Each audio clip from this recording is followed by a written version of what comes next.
How's it going, everybody?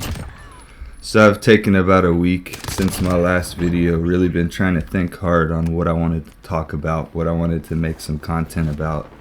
And I've been thinking about recently how Call of Duty multiplayer is kind of dead ever since Warzone came out. It's kind of like a afterthought. It's like an extra thing just to level your guns up. So that got me to thinking, games as a service is actually kind of what has messed up the state of modern games. That's the reason why they have the excuse to release an incomplete product and finish it later, because you're getting a game as a service with live updates and all these things, so it never releases completed. I think this mentality has bled into many different gaming genres and many different aspects of life in general. I think it's kind of a byproduct of this whole idea that you can be paid now and do the work later. It's very similar to the credit system. It's very similar to other different types of loans and things of that nature, where you're basically getting your cake right now and getting to eat it, but then you pay it back over time.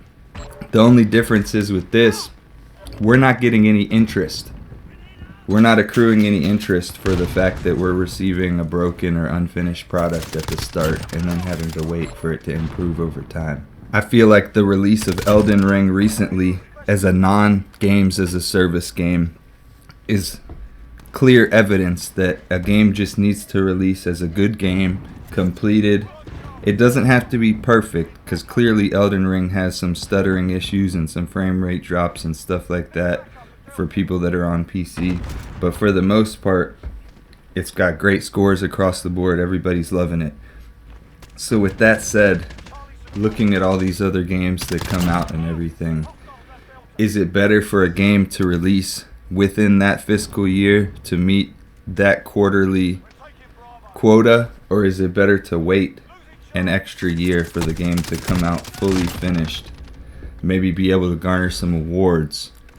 You know, it's kind of like a double-edged sword when we talk about hype when it comes to video games, because when a game gets very, very like massively hyped and then it comes out and it's not what people were expecting, it's gonna fall on its sword.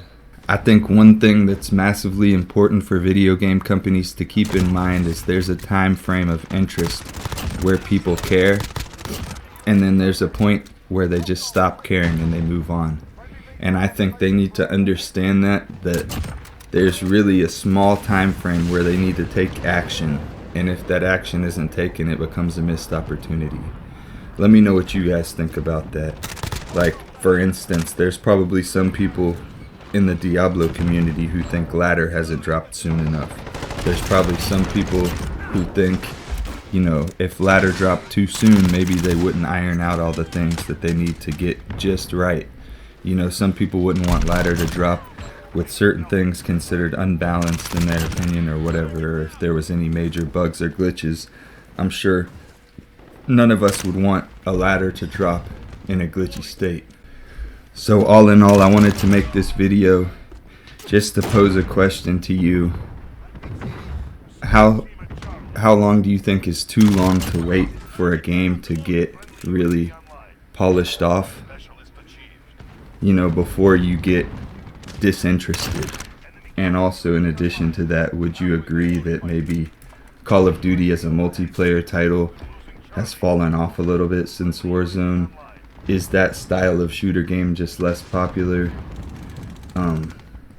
Would you agree with my sentiment that gaming as a service has kind of harmed it more than helped it from the consumer standpoint? I don't know. Everybody have a good one.